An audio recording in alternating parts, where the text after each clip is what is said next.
Hello friends, welcome back to Dominion with Manish. आज हम लोग फिर से इंडियन कॉन्ट्रैक्ट एक्ट 1872 के बारे में बात करेंगे और जो लेक्चर्स हम लोग के चल रहे थे उसमें आज हम लोग को कंप्लीट करना है modes of revocation of offer. तो ऑफर के बारे में हम लोग बहुत कुछ जान चुके हैं, कंडीशन समझ चुके हैं, डेफिनेशन एसेंशियल्स कर चुके हैं और ऑफर इनविटेशन टू ऑफर के बीच में डिफरेंस क्या होता है, इस कंसेप्ट को भी लास्ट लेक्चर में हम लोग ने अच्छे से किया था। तो आज हम लोग बात कर रहे हैं modes of revocation of offer, जिसको अगर हिंदी में बात करें तो कहते हैं रद्द करना। रद्द करना का मतलब क्या हो गया? Taking back. इसका मतलब होता है कि मैंने आपको कोई चीज ऑफर की, ये मान लीजिए कोई प्रोडक्ट सेल करने के लिए ऑफर कर रहे हैं, तो ये revocation in the eyes of law, ये रिवोकेशन वैलिड कब माना जाएगा? जब वो रिवोकेशन एक्सेप्टेंस के पहले हो जाता। तो यहाँ पे जितनी भी कंडीशंस हम आपको बताएंगे या modes of revocation of offer बताएंगे, ये रूल आपका हर एक कंडीशन पे लगेगा कि जब भी आप रिवोकेट करते हो तो वो रिवोकेशन एक्सेप्टेंस के पहले हो जाना चाहिए, ये रूल है। तो क्वेश्चन यह आता है कि modes of revocation of offer आता कहां पे है? वो आता है आपका सेक्शन 6 में। इंडियन कॉन्ट्रैक्ट एक्ट 1872 के सेक्शन 6 में हम लोग जो है modes of revocation of offer के बारे में बात करते हैं, जिसको कहते हैं रद्द करना या टेकिंग बैक। और इसके रूल्स मैंने आपको बता दिए कि एक्सेप्टेंस के पहले, तो मैंने आपको ऑफर किया, आप उसकी एक्सेप्टेंस दे रहे हो, उसके पहले ही पहले ऑफरर ने उसको रेवोकेट कर लिया, वापस ले लिया या रद्द कर दिया, ये होता है। तो क्या क्या तरीके होते हैं modes of revocation of offer, क्या क्या होते हैं? तो ये है बाय नोटिस ऑफ रिवोकेशन।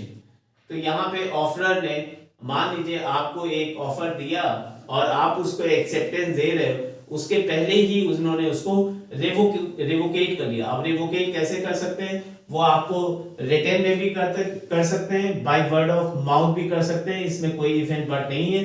तो लेकिन वो एक्सेप्टेंस के पहले पहले हो जाना चाहिए, वो एक्सप्रेस इंप्लाइड फॉर्म में भी हो सकता है। तो वहां पे आप बोल के या लिख के या आप उसको एक्सेप्टेंस के पहले पहले रिवोकेट कर ले रहे हो। फिर है दूसरा बाय लैप्स ऑफ टाइम।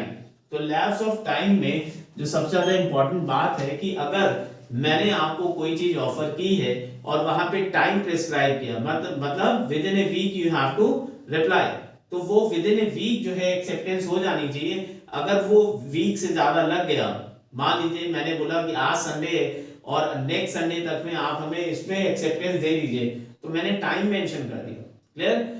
लेकिन मान लीजिए अगर आप संडे के पहले नहीं करते हो तो वो ऑफर ऑटोमेटिकली रिवोकेट हो जाएगा, वापस हो जाएगा, रद्द हो जाएगा। लेकिन अब क्वेश्चन ये आता है कि अगर मान लीजिए कि वहां पे टाइम प्रिस्क्राइब नहीं है, तब क्या होगा?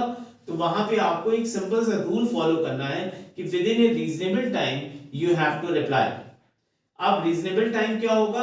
ये अलग अलग सर्कमस्टांसेस में अलग अलग नेचर ऑफ कॉन्ट्रैक्ट के हिसाब से होता है। मान लीजिए मैंने आपको कोई पेरिशेबल नेचर के आइटम के लिए ऑफर दिया, तो आप उसमें टाइम नहीं प्रिस्क्राइब किया, तो वो रीजनेबल टाइम वहां पे क्या हो जाएगा कि वो जो पेरिशेबल नेचर का आइटम है वो खराब होने के पहले पहले आप उसकी एक्सेप्टेंस दे दीजिए, ठीक है। ये नहीं कि आप वो 2 साल के बाद आ रहे हो कि हाँ वो जो आपने हमें ऑफर किया था हम उसके एक्सेप्टेंस दे रहे हैं, टाइम तो नहीं प्रिस्क्राइब था, तो आप कह रहे हैं कि हम कभी भी आ सकते हैं। नहीं साहब, वहां पे वो रीजनेबल टाइम क्या होगा कि वो खराब होने के पहले पहले आप उस पर एक्सेप्टेंस दे दीजिए, ये रीजनेबल का वो होगा, ठीक। तो लैप्स ऑफ टाइम का ध्यान रखना होता है कि ऑफर के साथ एक कंडीशन है कि they have given you some time to accept that particular offer, तो you have to accept that offer within the prescribed time, और अगर नहीं करते हैं तो वो लैप्स हो जाएगा ऑटोमेटिकली।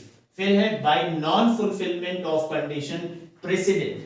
कंडीशन प्रेसिडेंट का मतलब ये हुआ कि वो कंडीशन जो ऑफर के साथ अटैच्ड है वो non fulfilment of condition president की बात हो जाएगी।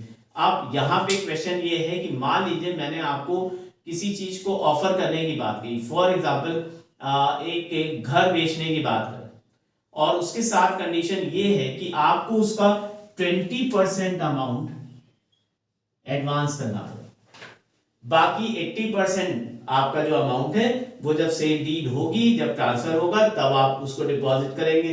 तो ये कंडीशन प्रेसिडेंट हो गई कि अगर आप उसको एक्सेप्ट कर रहे हो तो उसका 20% अमाउंट आपको एडवांस मतलब एक सर्टेन डेट के पहले पहले देना हो। ये कंडीशन प्रेसिडेंट का मतलब हो गया। अब अगर आप वो कंडीशन फुलफिल नहीं कर रहे, मतलब अगर आप 20% पे नहीं कर रहे हो साथ में, तो इसका मतलब वो क्या हो जाएगा, वो ऑफर लैप्स हो जाएगा, रिवोकेट हो जाएगा। तो ये एक रिवोकेशन का तरीका हो सकता है। ठीक है, तो सिंपल सी बात है, अगर आप चाहते हैं कि उसको वैलिड तरीके से काम करिए तो 20% आपको एक सर्टेन डेट के पहले एडवांस डिपॉजिट करना पड़ेगा, तभी वो जो है आपका वैलिड माना जाएगा।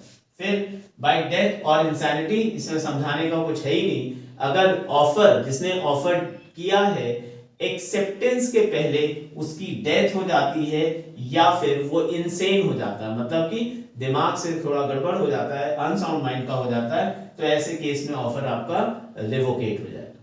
क्लियर? नेक्स्ट है काउंटर ऑफर। तो काउंटर ऑफर में जब टाइप्स ऑफ ऑफर मैं पढ़ा रहा था, तब वहां पे मैंने क्लियरली इसको बताया था कि counter offer is one of the type जहां पे होता क्या है कि एक सिंपल एग्जांपल से बताया था कि नेगोशिएशन हम लोग करते हैं, और वो काउंटर ऑफर का बेस्ट एग्जांपल होता है कि मैंने कहा ये प्रोडक्ट 1000 रुपीज का है, आपने बोला नहीं, आप ना इसको 500 में दीजिए, ये क्या हो गया, काउंटर ऑफर हो गया। तो वो 1000 का ऑफर जो था वो लैप्स हो गया। ठीक है, तो जैसे ही काउंटर ऑफर होता है, वो जो ओरिजिनल ऑफर है 1000 रुपीज का, वो क्या हो जाएगा, ऑटोमेटिकली रिवोकेट हो जाएगा और एक नया ऑफर आ गया 500 का। अब उसको दूसरी पार्टी अगर एक्सेप्ट करती तो ठीक बात है, वरना कोई बात नहीं। ठीक है, तो वो रिवोकेट हो जाएगा। फिर है by non acceptance of the offer according to the prescribed, usual और रीजनेबल मोड। ठीक है, तो यहां पे नॉन एक्सेप्टेंस की बात यह है कि आपको एक मैटर प्रिस्क्राइब मोड से एक्सेप्ट करने के लिए कहा गया। ठीक है, मैंने बोला कि मैं ये प्रोडक्ट या कोई भी चीज आपको ऑफर कर रहा हूं, और बोला कि इसको आप एक प्रिस्क्राइब मोड से, मतलब लेटर के थ्रू आप जो है इसका एक्सेप्टेंस देंगे। तो वो क्या हो गया कि मैटर जो भी ऑफर था उसको एक्सेप्ट करने के लिए एक मोड मैंने प्रिस्क्राइब कर दिया।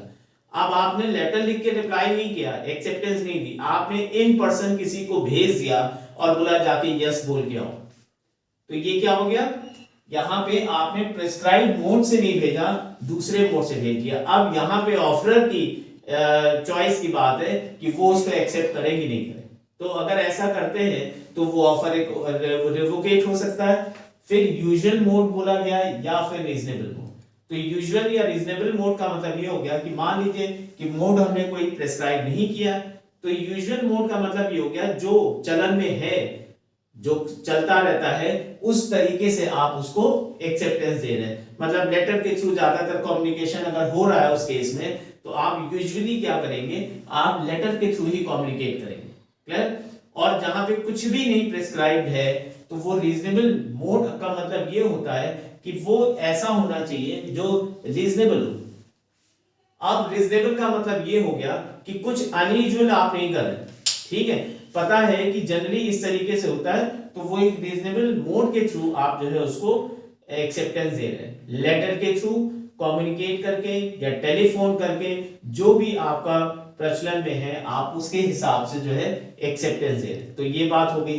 दूसरा लास्ट है आपका बाय सब्सिक्वेंट इलीगैलिटी। तो ये याद करिए, टाइप्स ऑफ कॉन्ट्रैक्ट में मैंने वॉइड कॉन्ट्रैक्ट बताया था, और वहां पे मैंने इस टर्म का जिक्र किया था कि सब्सिक्वेंट इलीगैलिटी हो गई तो ऑफर रिवोकेट कैसे हो जाएगा, वो वॉइड कॉन्ट्रैक्ट के एग्जांपल में मैंने डिस्कस किया था। तो सिंपल सी बात है कि मैं आपको 10 kg वीट दे रहा हूं 2500 रुपीज में, वेरी इजी सिंपल सा ऑफर है, आप उसको एक्सेप्टेंस दे देंगे। लेकिन आपकी एक्सेप्टेंस के पहले एक गवर्नमेंट का ऑर्डर आ गया, जीओ आ गया, शासनादेश, कि कोई भी इंसान अपनी पर्सनल कैपेसिटी में उस वीट को नहीं बेच सकता, वीट अब से जो है सरकार बेचेगी। अब क्या हो गया, ये वॉइड कॉन्ट्रैक्ट हो गया, और सही मामले में ये रिवोकेट हो जाएगा। क्यों? सब्सिक्वेंट इलीगैलिटी के कारण। क्यों? क्योंकि अब पर्सनल कैपेसिटी में वीट बेचना इलीगल माना जाएगा, क्योंकि गवर्नमेंट का शासनादेश आ गया। गवर्नमेंट ऑर्डर आ गया, अब आप ऐसा पर्सनल कैपेसिटी में नहीं कर सकते, सिर्फ और सिर्फ गवर्नमेंट के पास पावर है व्हीट को बेचने की। तो इस तरीके से भी ऑफर ये ऑटोमेटिक रिवोकेशन हो जाएगा। तो ये तरीके हैं ऑफर रिवोकेट होने के, जहां पे कहीं पे यहाँ पे विल या कह सकते हो कि कंसेंट होती है पार्टीज की, और कहीं कहीं पे बाय द कह सकते हो इफेक्ट ऑफ लॉ ये चीजें जो है आपकी रिवोकेट हो जाएंगी। तो आशा करते हैं आपको समझ में आया होगा। प्लीज मैं इसके साथ नोट्स डालूंगा, आप वहां पे एक्सप्लेनेशन केस वेस पढ़ लेंगे, सब कुछ समझ में आएगा। और प्लीज लाइक करिए, शेयर करिए, सब्सक्राइब करिए, कमेंट करिए, मेरे साथ पढ़ते रहिए, सीखते रहिए। Thank you, keep learning, keep watching law media with Manish.